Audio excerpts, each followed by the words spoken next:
The trillion-dollar industry is a healthcare, hefty money being recovered and all that. So we now see like audits being done and hefty amount of money being recovered from these healthcare providers and entities, billing companies. There were many billing companies that were there where they gave wrong information, like we incorporated the quality measures and finally they did not have, and later on they were incriminated and they found out they had actually lied to healthcare providers. They said this software was there in our system with this EHR, and finally that billing company or that EHR had to pay a hefty amount. Here comes a question: who will look after all these activities, like fraudulent activities? How to provide the training? So here comes the role of compliance officers. We also know AAPC also has a special certification for compliance officers.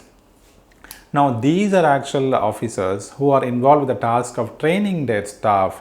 They'll have to educate what are the risky measures that are there, what are the gray areas of medical billing and medical coding industry. Something happens, say for example, if reportable incident, like they have taken unauthorized access of the medical records and they have leaked out outside, what measures should be taken, how they'll have to inform, who should be reported first, how they'll have to bring to the information of the management or the knowledge of the management. All these will be tasked with the compliance officers. So they'll have to do something called auditing and monitoring, external audit, internal audit, and they'll have to arrive at certain protocols. Yearly periodic audits should be done.